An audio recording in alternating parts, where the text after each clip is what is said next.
এই মাদ্রাসাকে পুনর্জীবিত করার জন্য পাগড়ি আছে, পাঞ্জাবি আছে, লম্বা নামাজ পড়ে না, এই মাদ্রাসার অবস্থা হয়েছে, এই মাদ্রাসার অবস্থা হয়েছে। এই জন্য এই মাদ্রাসাকে জিন্দা করা, যে সমস্ত বুজুর্গ এই মাদ্রাসার খুঁটি কেটে দিচ্ছে, ওনাদের কি আশা ছিল যে আমরা মারা যাব, এই মাদ্রাসাগুলো চলবে, সব পাবো, আল্লাহ আজাদ থেকে আমরা বাঁচে থাকবো। আমরা পাবলিক 1 টাকা 2 টাকা 100 200 করে ধান দেয় চলে দেয়, ফলো করে নাজাতের জন্য, ফলো করে যাতে আল্লাহ জাহান্নামে না যায়। কিন্তু আজকে দেখা যায় চালা হয় মাদ্রাসা পড়া নাই, মাদ্রাসার ছাত্র নাই। মানে আপনাদের কাছে অনুরোধ করলাম, আমরা সিনিয়র মানুষ হিসেবে, সিনিয়র আলেম হিসেবে, মুরব্বী হিসেবে এই জায়গা পার্শ্ববর্তী মাদ্রাসা রাহুল মেহরবানি আছে, পার্শ্ববর্তী মেহরবানি ফরকানি আছে, মাদ্রাসা পূর্ণরূপ দেওয়ার জন্য ছাত্র দেন এবং ওস্তাদগুলার কেয়ার করে লক্ষ্য দেন যে ওস্তাদ খালি কালেকশন করবে না, পড়া পারবে, এটা লক্ষ্য দেওয়ার ব্যাপার।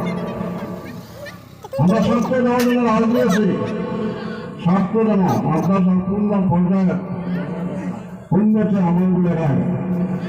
কথাটা অনেকের ভালো লাগবে, অনেকগুলো বেয়া লাগবে। টিচার মিটার আসলে মানুষ ঠিক হয় না, টিচার মিটার আসলে মানুষ ঠিক হয় না। কেন মাদ্রাসা অবস্থায় লোক মাদ্রাসা কেন বানিয়েছে? ছেলে নেই মাদ্রাসা, কেন আছে? ছেলে নাই। আসার কথা এটা পাবলিকে কর, মূল শিক্ষক বলব, মূল কমিটি বলব, বেশ টাকা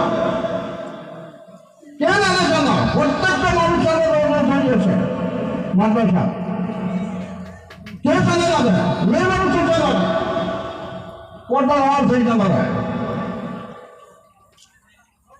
এই জন্য অনুরোধ, এই মাদ্রাসা যাতে পূর্ণ রূপ পায়, মাদ্রাসা যাতে ছাত্র ভর্তি হয়, লেখাপড়া সুন্দর হয়, কমিটি দেবে, প্রস্তাব দেবে, অন্তত এই গানের প্রত্যেকটা মুরব্বী জুয়ান সকলের কাছে একদম সবিনয় অনুরোধ, মাদ্রাসা দিকে লক্ষ্য দেন, মাদ্রাসা থেকে আপনার চিন্তা করেন।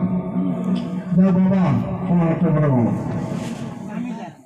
আমার এই সুগন্ধের যারা আছে, ভাস্কর দেওয়া যায় 10 মিনিটের জন্য কয়েকটা কথা বলে তারপর নয় আনসার সব করা হবে।